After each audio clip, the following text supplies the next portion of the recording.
नरेश के माता पिता एक किसान थे। नरेश ने शहर में रहकर पढ़ाई की थी और वहीं नौकरी कर रहा था। लेकिन अचानक नरेश की नौकरी चली जाती है, जिससे वो बेहद परेशान हो जाता है। नरेश की परेशानी कैसे दूर हुई, जानने के लिए देखते हैं जादुई प्याज की कहानी।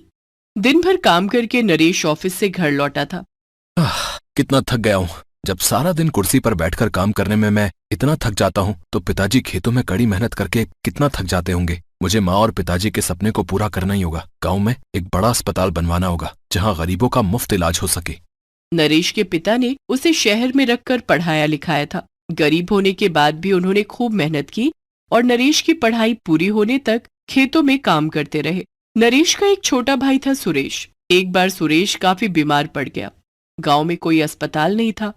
बेहद गरीबी के कारण नरेश के माता पिता सुरेश को शहर ले जाकर उसका ठीक तरीके से इलाज नहीं करवा सके, जिसके कारण सुरेश की मौत हो गई थी।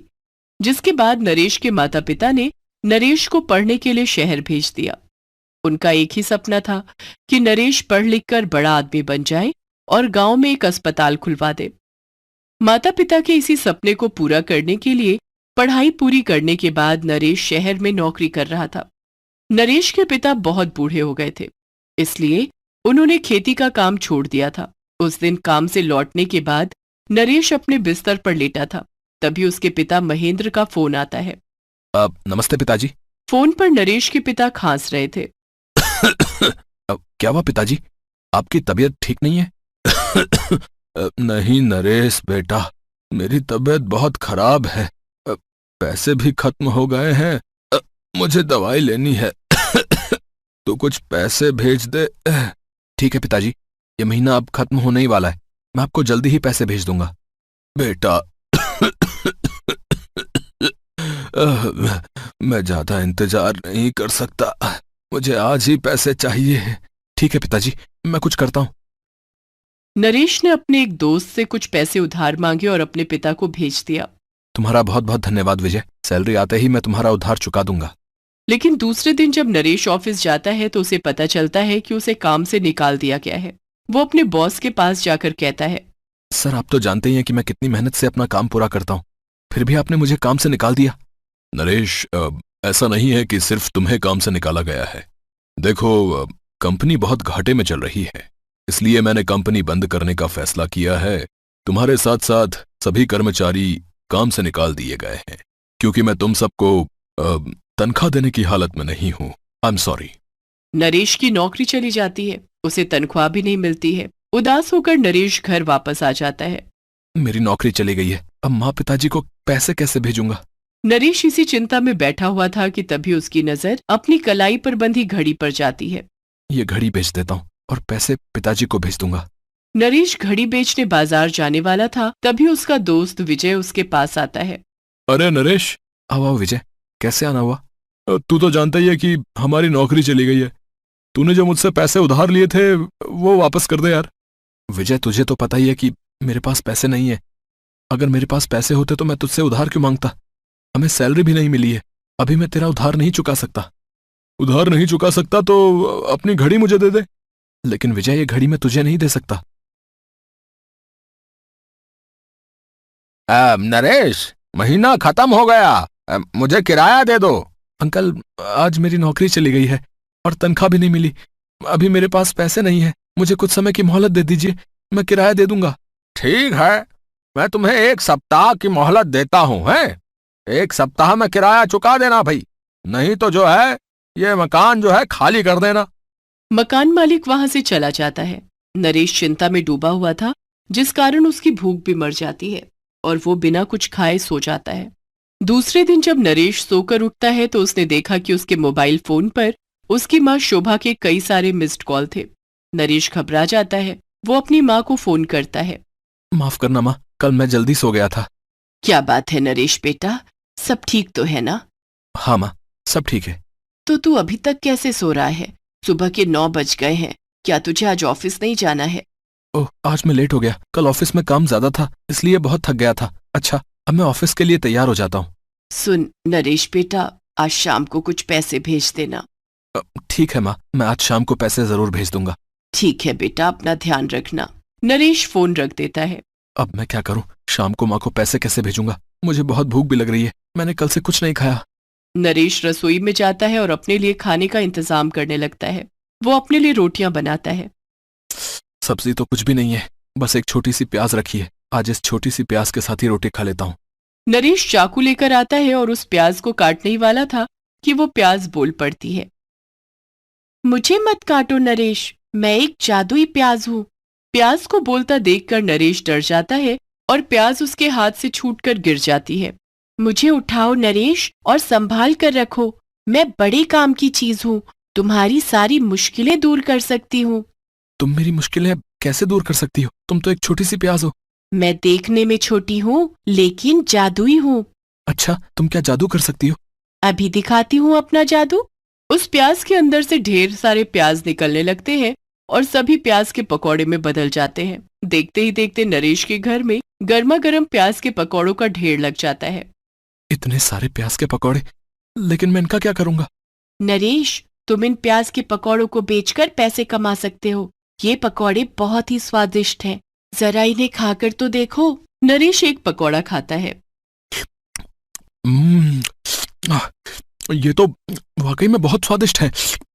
आह, अ, लेकिन लोग क्या कहेंगे कि एक अच्छी नौकरी करने वाला प्याज के पकौड़े बेच रहा है। अरे मेरे माता पिता को इसके बारे में पता चलेगा तो वो मेरे बारे में क्या सोचेंगे? उन्हें कुछ नहीं पता चलेगा। तुम्हें आज शाम अपनी माँ को पैसे भेजने हैं ना? हाँ, भेजने तो हैं। तो चलो फटाफट इन पकौड़ों को बेचने निकल जाओ। ठीक है। नरेश पहले तो खुद प्याज के पकौड़ों के साथ रोटियां खाता है और उसके बाद उन पकौड़ों को लेकर उन्हें बेचने निकल जाता है। नरेश के प्याज के पकौड़े इतने स्वादिष्ट थे कि लोगों ने हाथों हाथ उसे खरीद लिया। शाम तक नरेश के पास इतने पैसे इकट्ठे हो गए कि वो अपनी माँ को पैसे भेज सके। शाम को जब नरेश घर आता है तो उस प्याज ने उससे कहा, आ गए तुम? सारे पकौड़े बिक गए ना? हाँ, और मैंने माँ को पैसे भी भेज दिए। अब मैं तुम्हें कल और ज्यादा पकौड़े दूंगी। ठीक है। नरेश खाना खाकर सो जाता है।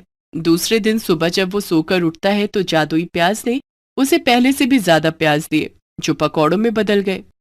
नरेश ने सभी पकौड़ों को ले जाकर बेच दिया। उस दिन उसने पहले से भी ज्यादा पैसे कमा लिए। उसने विजय को उसके पैसे लौटा दिए और अब नरेश रोज उस जादुई प्याज के दिए हुए पकौड़े बेचने लगा। लोगों को उसके प्याज के पकौड़े इतने पसंद आने लगे कि वे उसका इंतजार करते और हर कोई उसके पकौड़े खरीदता। जो है मुझे आधा किलो प्याज के पकौड़े देना भैया। मुझे भी आधा किलो प्याज के पकौड़े चाहिए भाई साहब। साहब, सारे पकौड़े खत्म हो गए हैं, मेरे पास सिर्फ आधा किलो पकौड़े ही बचे हैं। मैं आप में से किसी एक को ही पकौड़े दे सकता हूँ। मुझे दे दो, मैं तुम्हें इन पकौड़ों के 100 रुपये दूंगा। नहीं, मुझे दे दो, मैं तुम्हें 500 रुपये दूंगा। लोग महंगी कीमत चुकाकर प्याज के पकौड़े खरीदने लगे। नरेश ने मकान का किराया भी चुका दिया। जादुई प्याज कभी नहीं सूखती, हमेशा ताजी रहती। उसमें से रोज ढेर सारे प्याज निकलते जो पकौड़ों में बदल जाते।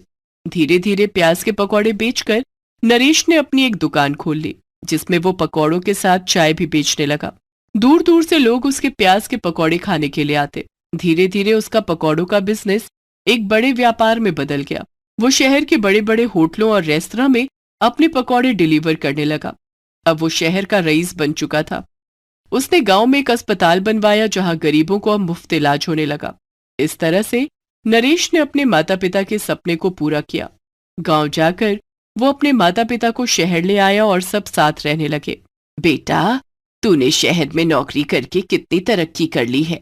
माँ, मैं कोई नौकरी नहीं करता, मेरे पास आज जो कुछ भी है वो सब जादुई प्याज की वजह से है। जादुई प्याज? हाँ माँ, ये है वो जादुई प्याज। इस प्याज को कभी मत काटना। ये प्याज मुझे रोज प्याज के पकौड़े देती है, जिसे बेचकर मैंने पैसे कमाए हैं। तुम्हारा बहुत बहुत धन्यवाद जादुई प्याज। नरेश बहुत ही नेक इंसान है, इसलिए मैंने नरेश की मदद की और हमेशा करती रहूंगी। जादुई प्याज नरेश के परिवार का सदस्य बन चुकी थी और उनके साथ हमेशा रहने लगी। मटकू और भटकू दो भाई थे। दोनों किसान थे और अपने खेतों में सब्जियां उगाते थे। एक बार मटकू के मन में भटकू की सब्जियां देखकर लालच आ जाता है और वह उसकी सब्जियां चुराकर बाजार में बेचना चाहता है। लेकिन भटकू की सब्जियां जादुई होती हैं और वो मटकू को उसके इरादों में कामयाब नहीं होने देती हैं। सुंदरनगर गांव में मटकू और भटकू दो भाई रहते थे। मटकू बड़ा चालाक था और भटकू उतना ही सीधा साधा और बुद्धू था। दोनों के माता पिता गुजर चुके थे, जिसके बाद मटकू ने खेत का बंटवारा कर दिया। मटकू ने खेत का बड़ा हिस्सा खुद ले लिया और एक छोटा सा हिस्सा भटकू को दे दिया, जिसे देखकर भटकू की पत्नी धनिया बोली, इतनी थोड़ी सी जमीन में हमारा क्या होगा? जेठ जी ने सारा खेत तो खुद ले लिया और हमें छोटा सा हिस्सा दे दिया।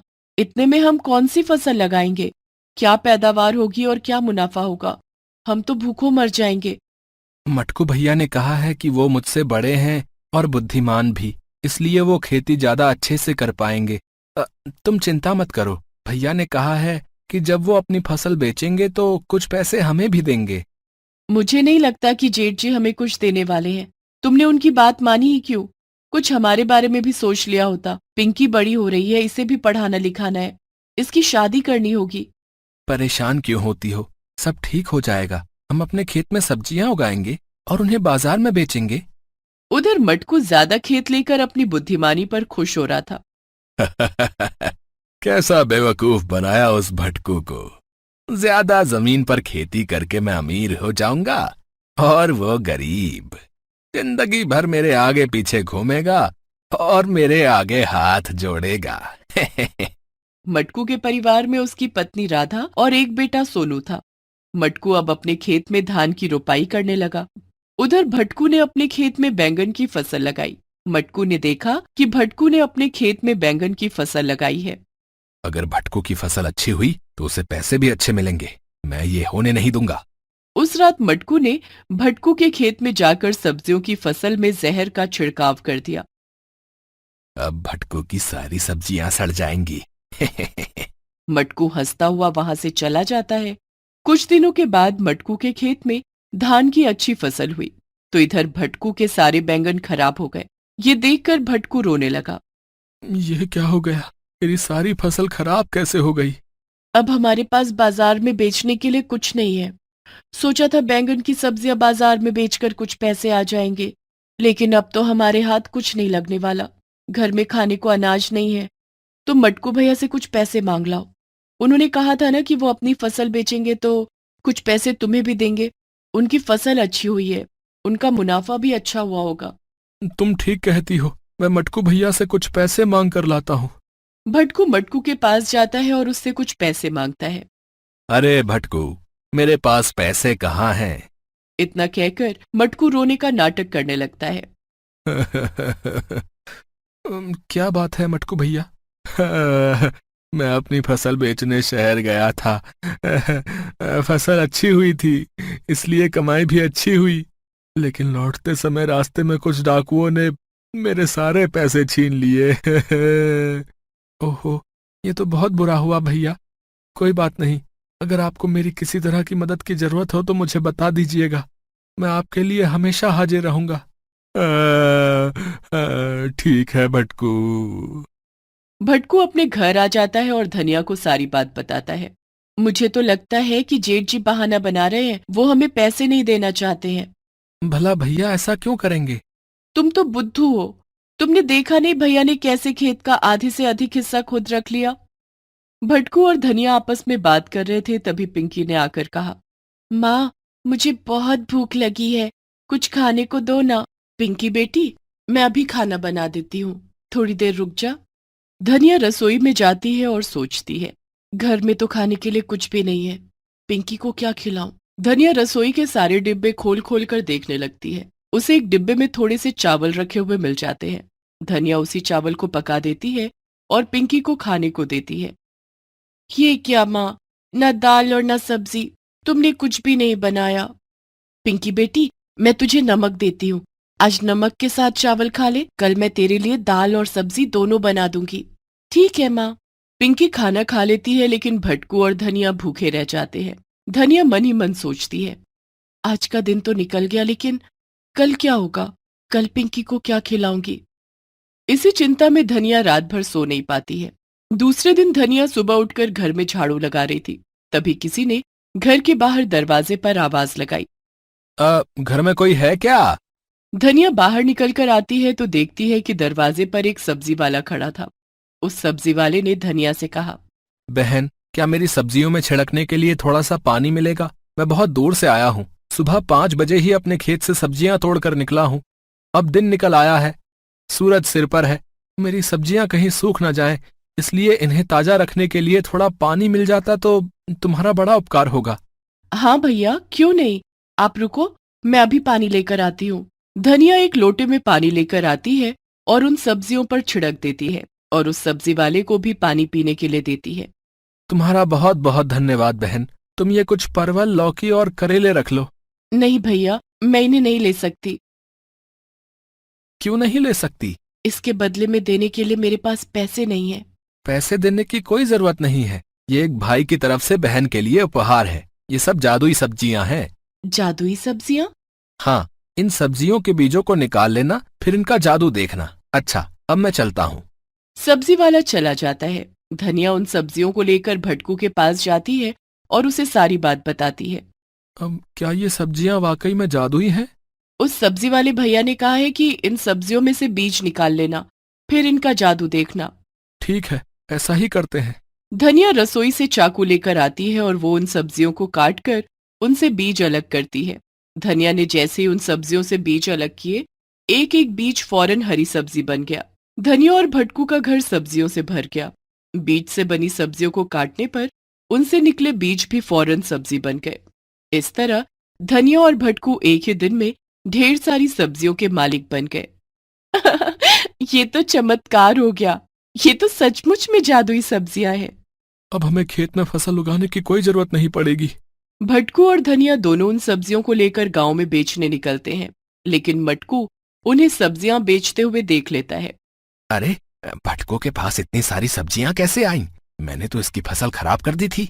भटकू के पास ढेर सारी सब्जियां देखकर मटकू को बहुत गुस्सा आ जाता है। आज रात इसके घर में जाकर देखूंगा कि इतनी सारी सब्जियां ये लाया कहां से। इधर भटकू और धनिया सारी सब्जियां बेच देते हैं और पैसे लेकर घर आ जाते हैं। उस दिन धनिया ने खाने में दाल और सब्जी भी बनाई और तीनों ने मिलकर खाना खाया। रात में सोने से पहले भटकू और धनिया हरी सब्जियों में से उनके बीज निकालते हैं और एक एक बीज फौरन हरी सब्जी में बदल जाता है। लेकिन ये सब मटकू खिड़की के पीछे छिपकर देख रहा था। अच्छा, तो भटको के पास जादुई सब्जियां हैं। मटकू सबके सोने का इंतजार करने लगता है। जब भटकू और धनिया सो जाते हैं तो मटकू चुपके से उनके घर में घुस जाता है और सारी जादुई सब्जियों को चुराने लगता है। मटकू उन्हें एक बोरी में भरने लगता है, लेकिन तभी सारी जादुई सब्जियों से आवाज आने लगती है। चोर चोर चोर, हमें बचाओ, कोई हमें चुरा रहा है। आवाज सुनकर मटकू डर जाता है और घबराकर भागने लगता है, लेकिन तभी वो दरवाजे से टकरा जाता है और उसके सिर पर चोट लग जाती है। मटकू धड़ाम से जमीन पर गिर जाता है। शोर सुनकर भटकू और धनिया की नींद खुलती है। अरे मटकू भैया, लेकिन आप इस समय यहाँ क्या कर रहे हैं? मैं तुझे देखने आया था। तू ठीक तो है ना? मुझे तेरी बहुत फिक्र हो रही थी। मटकू को झूठ बोलता देख जादुई सब्जियों से आवाज आने लगी। परवल बोली, ये झूठ बोल रहा है, ये झूठा है। हाँ हाँ, ये झूठा है, ये चोर है। यह हमें चुराने आया था। ये देखो, इसके पास बोरी भी है। इसने हमें बोरी में भर लिया था और चुरा कर भागने वाला था। मटकू सब्जियों को इस तरह से इंसानों की तरह बोलता हुआ देखकर डर गया। नहीं नहीं, मैं चोर नहीं हूँ। तो क्या हम सब झूठ बोल रही हैं? रुक, तुझे अभी मजा चखाते हैं। सभी सब्जियां एक एक करके मटकू के ऊपर पत्थर की तरह बरसने लगी और उसकी पिटाई करने लगी। मुझे माफ कर दो, मुझे माफ कर दो। तुम सब सच बोल रही हो। मैं तुम्हें चुराने आया था। माफी हमसे नहीं, भटकू से मांगो। तुमने उसके साथ धोखा किया है। तुम्हें भटकू को उसके हिस्से का खेत देना होगा, तभी हम तुम्हें छोड़ेंगे, नहीं तो तुम्हारी पिटाई करते रहेंगे। मैं भटकू को उसके हिस्से का खेत दे दूंगा। अब तो मुझे छोड़ दो। इतना सुनते ही सभी जादुई सब्जियां शांत हो गईं और मटकू अपने घर चला गया।